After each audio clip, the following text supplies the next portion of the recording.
Anyway, so, and the last piece of advice I will give you, and then we can open up to some questions, is I know that you're probably all under my spell now because I'm such a dynamic and forceful speaker, and you're going to want to go home and like change everything about the way you parent. And I will caution you before you do that. I would just focus on one thing, because most of us are incapable of doing more than that. And sometimes you go to a psychologist, you have a problem with your kid, especially when they're younger, and they want, you to put together a whole token economy and give your kids rewards and for everything that they do well. And, the U.S. record for keeping one of those token economies going is only about 4 days, so it's probably not going to work. So I always encourage parents to say, just if you have a spouse, sit down with them and say, what are our values? What do we want to do?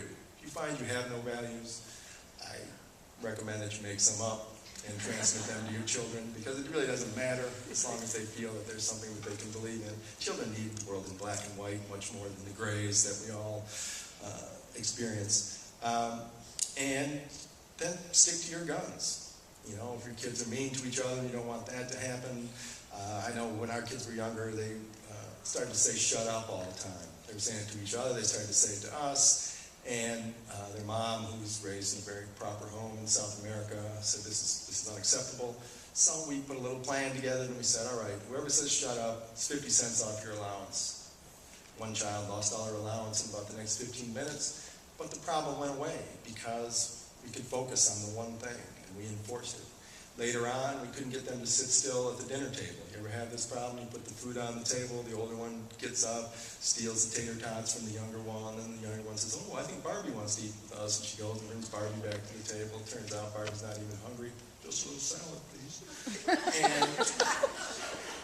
and so we instituted this program where we said, anybody who gets up from the table without permission has to do the dishes for everybody else. First, we had to define exactly getting up from the table, how much space there actually had to be between their bottoms and the chair in order to.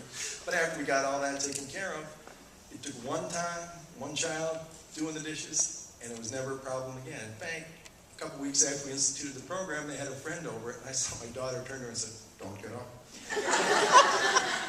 And again, believe me, I have made all the mistakes that I write about in my books. I write these books for myself as much as anybody else, but it was almost like magic that just, because we focused on the one thing, talked to our kids about it when we were sane rather than completely irritated with them, that it worked out. Most of the time, that's when parents discipline most, is when they're completely nuts, when you just kind of reach the end of your rope and you haven't had any sleep, and then you start doing things that are crazy by saying, I remember telling my kids when they were 8, all right, you're not going to the prom.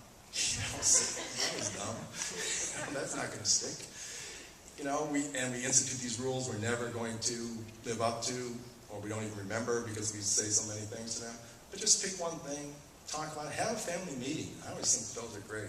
It's like a staff meeting at the office. Once a week you get together, you talk about what's going on in the family, you set some rules, talk about whether they're fair or not, resolve disputes. Do it when you're calm.